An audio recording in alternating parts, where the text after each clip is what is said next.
Welcome to Vertex online academy. तो आज हम राजस्थान के भूगोल का अध्ययन करेंगे और हमारा टॉपिक है अपवा तंत्र। अपवा तंत्र के अंदर सबसे पहले हम पढ़ेंगे राजस्थान की नदियाँ। तो हेडिंग लगाओ, राजस्थान की नदियाँ। राजस्थान का अधिकांश भाग रेगिस्तानी है, अतः वहाँ नदियों का विशेष महत्व है। पश्चिमी भाग में सिंचाई के साधनों का अभाव है, परिणाम स्वरूप यहाँ नदियों का महत्व और भी बढ़ जाता है। प्राचीन समय से ही नदियों का विशेष महत्व रहा है। तो ये हो गई पॉइंट नंबर 1। ये पूरा पॉइंट जो है वो पश्चिमी भाग का ही है। पॉइंट नंबर 2, राजस्थान में प्राचीन जल विभाजक, जो प्राचीन जल विभाजक रेखा है उसका कार्य कौन करता है। तो ये बहुत इंपॉर्टेंट है और बहुत एग्जाम्स में पूछा भी गया है कि अरावली पर्वतमाला। तो लिखो, राजस्थान के प्राचीन जल विभाजक का कार्य अरावली पर्वत द्वारा किया जाता है। नेक्स्ट, तो लिखो राजस्थान की नदियाँ और कितने भागों में इसको किया गया है डिवाइड, 3 भागों में। तो राजस्थान की नदियाँ 3 भागों में बांटी जाती है। पहली आंतरिक प्रवाह की नदियाँ, दूसरा अरब सागर अपवा तंत्र और तीसरा बंगाल की खाड़ी अपवा तंत्र। तो आज हम बात करेंगे आंतरिक अपवा तंत्र के बारे में। तो हेडिंग लगाओ, आंतरिक अपवा तंत्र। तो आंतरिक अपवा तंत्र होता क्या है? आंतरिक अपवा तंत्र वो होता है कि वे नदी जो अपना जल किसी समुद्र तक नहीं लेकर जा सकती और जो मतलब किसी की सहायक नदी नहीं होती और उनका जल आसपास के कोई मैदानों में या कुछ राज्यों में ही उनका जल जाता है और वहीं पे ही ख़त्म हो जाता है, विलुप्त हो जाती है वहीं पे ही। दूसरी जो इम्पॉर्टेंट पॉइंट है वो है कि सबसे ज़्यादा जो पार्ट है वो आंतरिक प्रवाह तंत्र का ही पार्ट है। 60% आंतरिक अपवा तंत्र ही है, बाकी जो 40% है वो अरब सागरीय है और बंगाल की खाड़ी है। तो इनकी विशेषता लिखो कि आंतरिक प्रवाह की नदियाँ अपना जल किसी समुद्र में नहीं ले जा पाती और न ही इन नदियों की कोई सहायक नदियाँ होती है तथा ये राज्य के कुछ भूभाग में बहती है या प्रवाहित होते हुए विलीन या विलुप्त हो जाती है।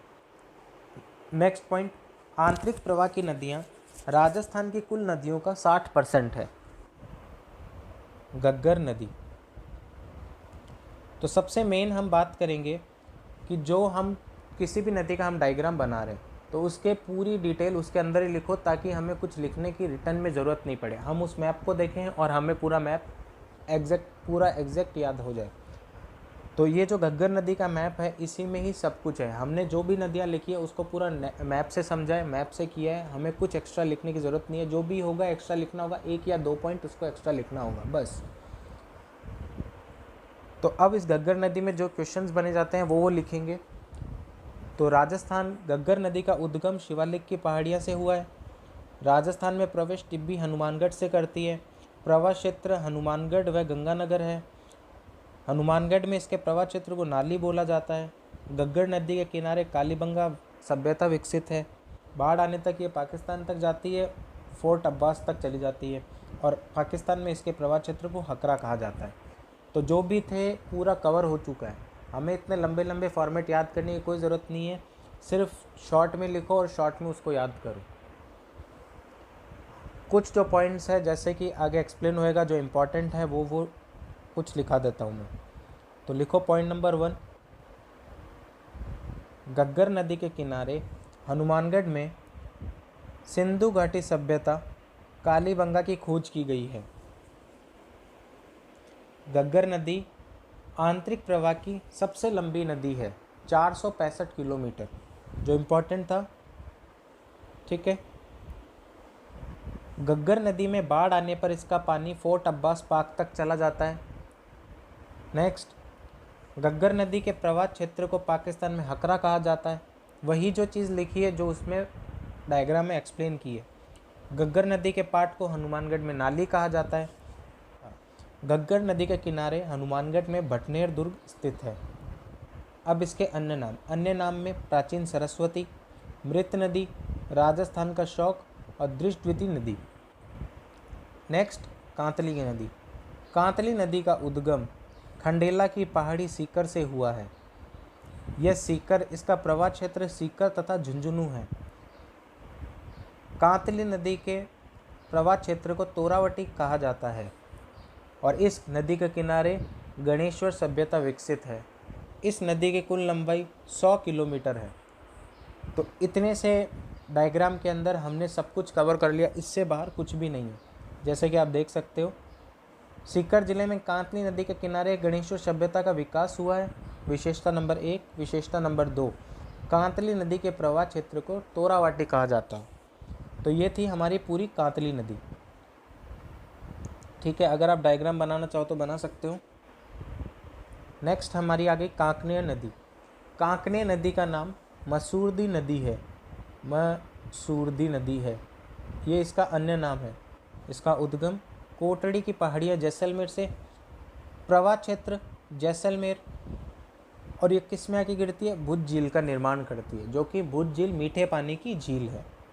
तो नेक्स्ट जो इसके इम्पॉर्टेंट है वो आंतरिक प्रवाह की सबसे छोटी नदी।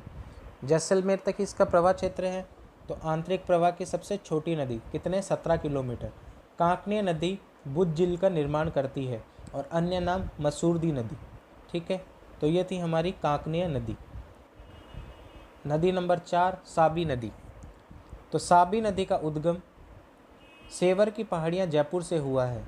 यह जयपुर तथा अलवर इसका प्रवाह क्षेत्र है और यह बहती हुई हरियाणा के गुड़गांव में पाटौड़ी के मैदान में विलुप्त हो जाती है। ठीक है, अब इसमें कुछ भी एक्स्ट्रा नहीं है। पहली नदी है जो हरियाणा में गई है, तो इसकी विशेषता लिखो। राजस्थान की एकमात्र नदी जो हरियाणा की ओर जाती है, सिर्फ यही नदी है जो हरियाणा की ओर जाती है, इसके अलावा कोई नहीं जाती। नेक्स्ट, साबी नदी अलवर ज़िले की सबसे लंबी नदी है। तो साबी नदी अलवर ज़िले की सबसे लंबी नदी है। ये जयपुर से गई और अलवर और फिर हरियाणा। नेक्स्ट, रूपारेल नदी। रूपारेल नदी का उद्गम स्थल उदयनाथ की पहाड़ियाँ अलवर से हुई है। रूपारेल का प्रवाह क्षेत्र अलवर तथा भरतपुर है। तो ये रूपारेल नदी में इतना ही था। रूपारेल नदी के अन्य नाम बहुत सारे हैं, जैसे कि रूपनारायण, वरा, भरतपुर की जीवन रेखा और लसावरी। तो यही थी हमारी रूपारेल नदी। अगली नदी रूपनगढ़ नदी। रूपनगढ़ नदी का उद्गम सलेमाबाद अजमेर से हुआ है। रूपनगढ़ नदी का प्रवाह क्षेत्र अजमेर तथा जयपुर है और यह सांबर झील के अंदर जाकर गिर जाती है। ठीक है, अब इसका जो इम्पॉर्टेंट पॉइंट है वो है सांबर झील की एकमात्र नदी जो दक्षिण से गिरती है वो रूपनगढ़ नदी है। तो लिखो इसके पॉइंट, विशेषता लिखो। रूपनगढ़ नदी सलेमाबाद अजमेर से निकलती है और सांबर झील के दक्षिण में विलीन हो जाती है। सांबर झील के दक्षिण में विलीन हो जाती है। नेक्स्ट पॉइंट, रूपनगढ़ नदी के किनारे निम्बार्क संप्रदाय की पीठ है। जो निम्बार्क संप्रदाय है उनकी पीठ सलेमाबाद अजमेर ही है। और आज की हमारी आंतरिक प्रवाह की आखिरी नदी मंथा नदी। मंथा नदी का उद्गम मनोहरपुरा की पहाड़ियों से हुआ है। इसका प्रवाह क्षेत्र जयपुर है और यह सांबर झील में उत्तर की तरफ से गिरती है। तो इसकी विशेषता आप लिखो। मंथा नदी जयपुर के मनोहरपुरा पहाड़ियाँ से निकलती है तथा सांबर झील के उत्तर में विलीन हो जाती है। तो यही था हमारी आंतरिक प्रवाह की नदियों के बारे में। कल हम बंगाल की खाड़ी नदियों के बारे में बात करेंगे। तो अगर आपको मेरी वीडियो अच्छी लगी हो तो उसको लाइक करो, शेयर करो। मेरे चैनल का नाम वर्टेक्स ऑनलाइन अकेडमी है, उसको सब्सक्राइब करो। Thank you.